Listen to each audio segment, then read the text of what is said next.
What's going on, champs and champettes? It's FireMonkey here, and even though the brand new V31.10 downtime update isn't going to be releasing tonight, but instead is going to be releasing Wednesday morning, we still get some interesting news to talk about regarding the land of UEFN and creative mode in general. As you guys know, there is or maybe you don't even know this actually, but there is a custom Fortnite creator roadmap Trello board that basically logs a lot of stuff Epic Games plans to release in specific quarters of the year, and in it they tell us some of their upcoming plans of things they actually want to do for future Fortnite updates, right? Things they want to go ahead and do to creative mode in order to improve it so that people can go ahead and make more and more creative aspects to their maps and everything, or just have access to more tools in general so that Fortnite becomes more and more of this universal game that you can play for any type of genre, right? Not just for, you know, the normal battle royale or whatever else, not just for Lego Fortnite or anything like that, but instead every single genre you could basically think of. It could be a team deathmatch, it could be whatever else there is. So with that said, in today's YouTube video, I want to talk about some of the stuff that is in this actual roadmap. I'm not going to go over everything because there's certain things in the roadmap such as scene graph beta, which none of you guys are really going to focus on or need to care about, right? Because if you really think about it, sure, it might be important to some people, but at the same time, if you're not making a creative map, then you're not really going to care too much about what a scene graph even is to begin with. We're mainly going to be talking about the big points you need to hear so that you know ahead of time what could be changing in creative mode in the future based on the more tools that get made available to the community. And we'll be splitting this up into two separate quarters. First is going to be quarter 3, which is the most upcoming stuff, so the things you can see added to the game first. And then secondly, we'll be talking about quarter 4, which is things you can be seeing added towards the end of this year. So, you know, not in the next month or two, but in the final 2 months of this year, we could be seeing this stuff getting added, unless they have some last minute technical difficulties and have to delay things a little bit further from when they actually end up releasing. So for quarter 3, we have a new village template, you know, for UEFN creators. Basically, it's their way of releasing out a template of a pre-built, like, existing map or whatever for people to use as a base guideline in order to learn some stuff on. Now, the content in this village map, for those curious, is going to be a whole entire, you know, map, as well as UI art, custom VFX, and everything else, with different areas on the map such as mines, homesteads, forests, villages, museum interiors, homestead interiors, pre-placed customizable cameras and volumes, things and stuff like this, basically allowing people who are learning UEFN and everything else to have another template available just to help them gain more knowledge and learn things that might be a little bit different from what you typically see placed in Discovery nowadays. On top of that, in quarter 3, we're going to be seeing UEFN being made available during downtime. Now, not everything in the UEFN developer, you know, editor and everything else is going to be available during downtime because, of course, that could lead to leaks and stuff here and there, but they are working on making it so even when downtime is releasing and stuff, as long as you have the game updated, you'll be able to instantly hop into your UEFN session and start working on your maps or whatever else in order to fully prepare them for the new update, even in sometimes completely preparing them before the new update is even out, which is a nice thing because it does mean that we're going to be having a lot less, you know, bugs going on in creative maps for those who are really dedicated to their maps, because they'll just have options to actually modify things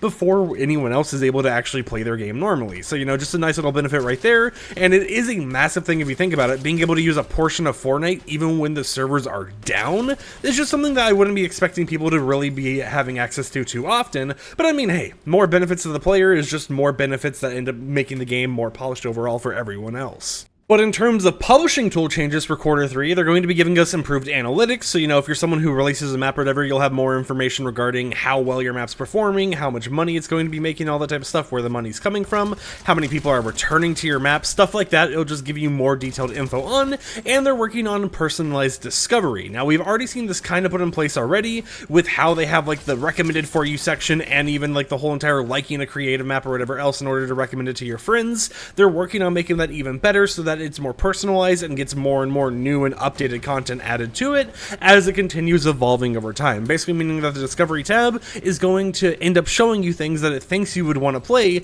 more often in the future and will do a better job than it's already doing right now. But for quarter 3, that is the main things going on. So the main big thing for quarter 3 right now is basically just being able to use UEFN during downtime and being able to customize your creative maps here and there even before the servers go back live. But quarter 4 is where a lot of the big changes for creative mode are set to come into place. We have stuff such as the first-person camera set to officially release in Q4 unless it gets delayed, which, seeing how the first-person camera has been something that they've kind of talked about a lot, I wouldn't be surprised if it got delayed until 2025 just because of how massive of a big deal it actually is going to be. But who knows, they have been tinkering with it for a few years now in order to get it prepared to actually release, so maybe it does release in 2024. For Q4, we also have a thin client. Now, to explain what a thin client is, basically think of this as a way to reduce the size of Fortnite's download in order to make it easier for people to get into the game. So that is one thing that, even though it's mentioned to be a creator thing, is going to be a core massive change to the game in general. It's just them making it so that when you download the game originally, you don't have to worry too much about how much space you have on your device, because it's going to dynamically download different UEFN packages as you end up playing the game. It also means that there's a chance that maybe we don't even have Fortnite Festival installed by default, and whenever you go to launch into Fortnite Festival's main stage, you actually download a small little UEFN map shortly, and then you launch into it that way, and when you load out of it, you know, it undownloads it from your device or whatever else, unless it's something that you commonly go into, in which case you'd probably have it permanently downloaded on your device just so you could load into it a little bit faster. But that is a massive change to kind of keep in mind, is this whole entire thin client, because it just means that download size are going to go down, right? You know, similar to when we got oodle compression in the game that made the images less of a file size, this just means that more and more people are going to have access to the game because it's not going to be using as much storage by default when you first start downloading it. In Q4, we're also set to see things such as follow a creator. We're going to be seeing a personalized Discover tab dedicated to new and returning users. So if you haven't played Fortnite in a long time, they'll have a custom Discovery tab made specifically for you, just to be like, hey, you haven't played in a while. Check out these experiences that you missed from the last time you played. They'll be adding more customizable options for visualizing sound effects, similar to what we have in game already, you know, in Battle Royale and everything. Now, this is going to make it so creative map makers can have their own icons and stuff for different visualized sounds. So instead of just having similar, you know, default icons like the chest right here or the guns shooting off in the distance or whatever else, you'd be able to have your own icons and customize it in different ways, maybe even changing the color of the bar and everything, just to make it so that your creative map doesn't have to be confined to just the default, you know, creator sound effects that get visualized by Fortnite already, and you'll be able to customize that in a lot of different ways. They'll be working on a conversation device so you can have more and more advanced NPCs. They're going to be releasing text chat into creative mode, which is going to be a massive thing as well in Q4, because it means that you can hop into a match, just press enter or something on a keyboard, and even if you don't have a microphone, still communicate with people on the map and strategically plan things out. Now, we have seen text chat before with Save the World, for example, but it never made its way into Battle Royale, and seeing how they're finally going to be updating it for creative mode, I wouldn't be surprised if that update actually causes the Save the World text chat to get a little bit of a boost as well to functionality and everything, since it will be a more important part of the Fortnite ecosystem. They'll also be working on custom game items, custom UI widgets, so being able to make your own HUD, for example, instead of having like the default health bar and everything else, being able to fully customize it and make it look like it's not even Fortnite at all, except for the main baseline graphics and stuff, is something they're working on for Q4 as well. So the main goal for them in Q4, as well as, you know, adding custom physics so you could have like a whole entire wrecking ball crash into a building, have more of like a battlefield destruction type of physics or the finals type of physics as well. Those are things that they really want to push out towards the end of this year. So as we go into 2025, some of the creative maps that people will be able to make and showcase to their community could be things that you would look at and be like, huh, this doesn't even look like it would have been possible in Fortnite, right? So a lot of the stuff that they're working on is either technical improvements for the user base, so, you know, people who play the maps normally,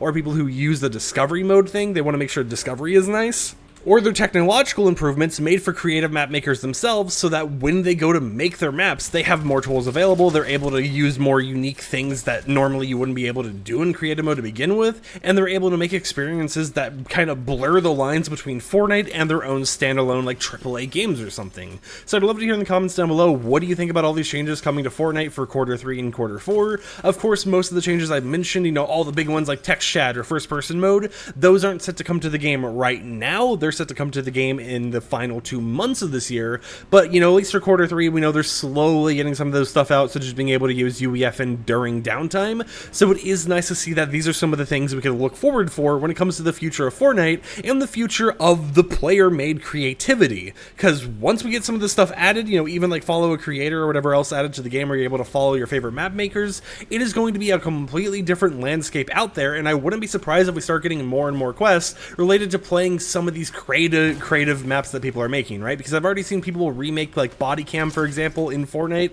and just seeing how people have their own like makeshift versions of first person, even though it's not perfect, is very, very cool to see. So once we get these official tools that allow us to officially have like a working first person mode, I can only imagine how intense and, you know, how crazy some of these custom maps are going to end up getting. And I think that text chat is just something that is kind of shocking to see coming to creative overall anyways, because it means that there's a whole new way of communicating with other people. Or maybe, you know, if you're playing a survival game, you can use it to kind of leave notes to yourself by putting little coordinates or, you know, info on how much money you need for a specific upgrade in a tycoon on your screen that you're able to look at any time during the actual game. But until next time, hope you champs and champions enjoyed today's YouTube video. In tomorrow's video, we're going to be talking about everything to be expecting in the Wednesday downtime update based on all the leaks and everything we currently have available to us. So make sure you're subscribed to stay up in the know with everything going on in Fortnite. And even if you enjoy the content I create, you know, consider supporting me a little bit more by using code FireMonkey in the Fortnite item shop. But until next time, like the video if you liked it, dislike if you didn't like it, and I'll catch you guys tomorrow with another video